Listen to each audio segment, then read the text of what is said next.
Hello, welcome to Wed's Reading Room Owls for children of 7 and over. I hope you're going to enjoy these two super books that I've got for you. The first is by Ros Asquith, written and illustrated by this very talented person, and this is called Letters from an Alien Schoolboy.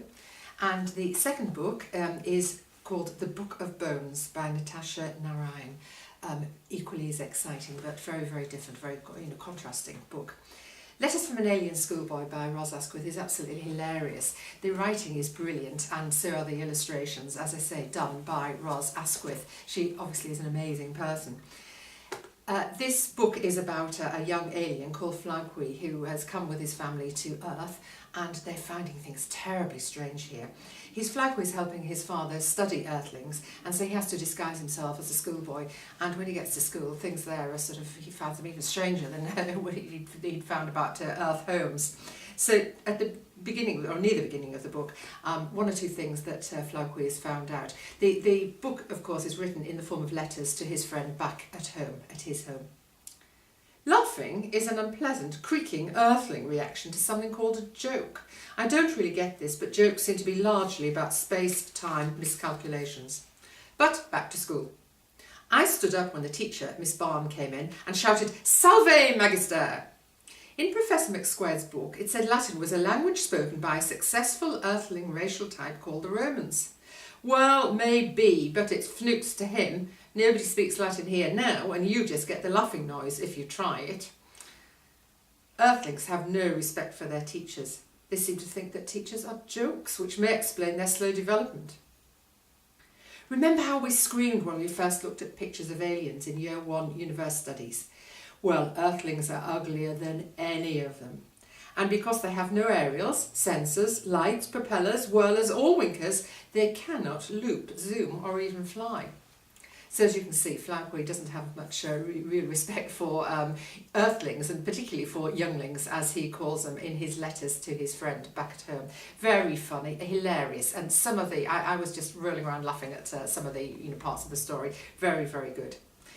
In the Book of Bones, Natasha Narayan, which is beautifully written, a little bit more serious of course, this is a Kit's Salter Adventurer Extraordinaire book.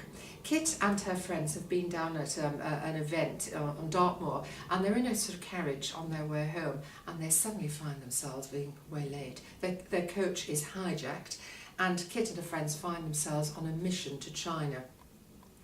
They come across the dreaded Baker brothers, and the point I'm going to read to you, one of Kit's young friends, Waldo, is just speaking to one of the brothers. The Baker brothers are Cecil and Cyril. Waldo said, "Give it to us straight. Why did you kidnap us?" "Cards on the table." Cecil leaned back in his chair and spread out his gloved hands. "We're sending you to China in the care of our best captain and crew. There is something I need you to, how shall I put this, retrieve from a secret monastery in the Songshan Mountains." "You want us to steal from monks?" "Exactly," Cyril grinned briefly. He glanced at his brother, who bowed his head. "Let's call a spade a spade. There is a book in that monastery that we want. You will bring it to us." "Why do you want this book?" Rachel asked. "Is it their business?" Cyril asked his brother. "I suppose they have a right to wonder," Cecil replied. "Very well," Cyril said. "I'm talking of the legendary Book of Bones." And so Kit and her friends find themselves forced on this mission to China. They visit bustling Shanghai, they visit the Forbidden City, and they find themselves on a frightening journey into China's most sacred land.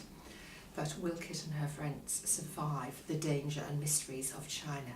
You have to read this wonderful book to find out. And I hope you will enjoy the literacy activities that I've written to accompany these books as well.